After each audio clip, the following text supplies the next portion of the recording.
चल मैं आती हूँ, खाना बना के रखना। अरे फिर से कहाँ जा रही हो आप? पिछले 2 घंटे में 8 बार इधर उधर जा चुकी हो। अपने पाँव के टायर को ब्रेक लगाओ ना। अरे तू अपनी जुबान को ब्रेक लगा। तू कौन होती है मुझे रोकने वाली? अरे ज्वालामुखी जी फटिए मत।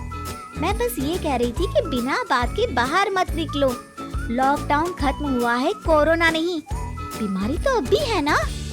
अरे मुझे कुछ नहीं होने वाला। मैं गांव में पली बड़ी हूँ, बहुत शक्ति है मुझ में। हाँ, कोरोना की छोटे से वायरस के सामने बड़े बड़ों की नहीं चल रही। जो होगा देखा जाएगा। अगर हो गया ना तो देखा नहीं जाएगा आपसे। बहू मेरी सास बनने की कोशिश मत कर। सास बहू की एक बात नहीं मानती और बहू के लाख समझाने पर भी निकल जाती है अपनी मनमर्जी करने। शाम को जब सास वापस आती है तो ये लीजिए, सैनिटाइजर से अपने हाथ क्लीन कर लीजिए। अरे इसमें से तो बदबू आती है। छी छी छी छी, मुझे नहीं करना ये इस्तेमाल। अरे तो साबुन से हाथ धो लीजिए। इतनी बार हाथ धुलवाएगी तो चमड़ी गल के नीचे गिर जाएगी। माँ जी आप बाहर से आई हैं, हाथ धोने का तो सरकार भी कह रही है। मेरी नहीं तो किसी की तो सुन लीजिए। मैं तो खुद अपनी सरकार हूँ, मेरे अपने नियम है। कोरोना है। अरे तो इसमें तुझे क्यों रोना है? यार माँ जी जरा सी बात है, इतना तो कर ही सकते हैं ना आप। नहीं नहीं नहीं, सुना नहीं? नहीं नहीं सुना। तो क्यों मुंह लग रही हो? कौन मुंह लगे आपके? आप तो मास्क भी नहीं लगाती। मास्क तो तुझे लगाना चाहिए ताकि बोलना कम हो तेरा। ज्यादा दिक्कत तब होती है जब बहू को भी सास के साथ कहीं बाहर जाना होता है। अरे मम्मी जी मैं फोन से पैसे दे दूंगी, कैश क्यों दे रही हैं आप? तू ना ज्यादा मॉडर्न मत बन। अब नोट देने से भी कोरोना होगा क्या? हाँ, नोट पता नहीं कितने हाथों से गुजर के हमारे हाथ में आते हैं और उनमें से कुछ गधे तो ऐसे होंगे जो हाथ भी नहीं धोते होंगे। हैं? ताना मार रही है क्या? नहीं तो। तू मुझे बेवकूफ समझती है क्या? मुझे नहीं पता कि गधा कौन है? माँ जी मैंने आपको कुछ नहीं कहा। अरे कैश दे रहे हो या फिर फोन से दोगे? कुछ लेना ही नहीं है। अरे मेरा टाइम क्यों वेस्ट किया फिर? बहू तुझे ना मैं बाद में देखूंगी।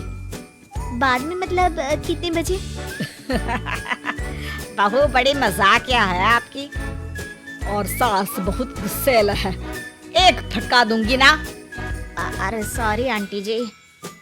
बहू सास से परेशान होके बाजार से अकेले घर आ जाती है और अपने पति से कहती है, सुनिए जी मेरी एक शिकायत है आपकी मम्मी के बारे में। वाह, लोग बच्चे की शिकायत लेके मम्मी के पास जाते हैं, तुम मम्मी की शिकायत लेकर मेरे पास आई हो।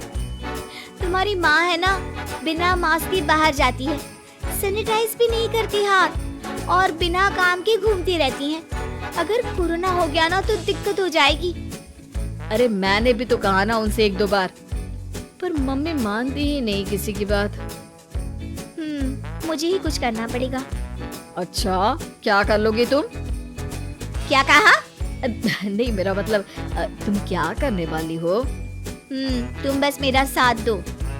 अगले दिन जब सास कहीं से घूम कर आती है, माँ मेरे शरीर पर कुछ हो रहा है, देखना। अरे ये तो खाज है। अरे मतलब खुजली। हाँ, और ये ऐसी वैसी खुजली नहीं है, फैलने वाली खुजली है। परसों तक मुझे थी, आज आपको भी हो गई। ज्यादा पास आते हो ना मेरे पास। अरे माँ के सामने ऐसी बात कर रही हो, क्या कर रही है? अरे तो पास आए तभी तो खुजली हुई ना। अब आप मम्मी के पास खड़े हो तो उनको भी तो हो सकती है ना। अरे मोरी मैया, जो क्या कह रही है? सही कह रही हूँ माँ जी। अरे बेटा दूर हटना, दूर हो जा हमसे, सोशल डिस्टेंसिंग कर लेना एकदम से। हाँ अरे माँ जी खुजली ही तो है, आप तो गांव की शक्तिशाली औरत हो, आपका क्या कर लेगी ये खुजली? खुजला खुजला के चेहरा लाल हो जाएगा, इससे ज्यादा और क्या होगा? अरे नहीं नहीं बहू, थोड़ी मोटी चीज भी बड़ी दिक्कत दे सकती है ना। और खुजली है, अच्छा थोड़ी ना लगता है, लोग क्या कहेंगे? सारे घर को खुजली हो गई तो है। तो माँ क्या करूं मैं? अब क्रीम लगा, नहा ले नीम के पानी से, घर से ना निकल वरना लोग खुजला के माय नेम इज खाज बोल के चिढ़ाएंगे तुझे। और हमसे ना बेटा दूर रहा कर, कहीं हमको भी हो गई तो। माँ, ऐसे ही कोरोना भी तो हो सकता है। खुजली होने के बाद लोग क्या बोलेंगे, कम से कम वो सुन तो पाएंगे। अगर कोरोना हो गया तो? पापा समझ गई। अब तू अपनी खुजली का ध्यान रख, मैं तुम्हारे कोरोना का ध्यान रखूंगी, ठीक है? माँ जी, आप तो बिना बोले ही बस इशारों में ही समझ गई। वैसे ये आइडिया था किसका? आपकी बेटी का। अच्छा, सोशल डिस्टेंसिंग की वजह से छू नहीं रही हूँ तुझे, वरना दे दनादन हो जाता है ना माँ। अरे हंस क्या रहा है? मेरे लिए नया मास्क लेकर आ। उस दिन के बाद सास ने गांठ बांध ली। 2 गज दूरी, मास्क जरूरी, और घर में ही बैठ के खाओ आलू पूरी।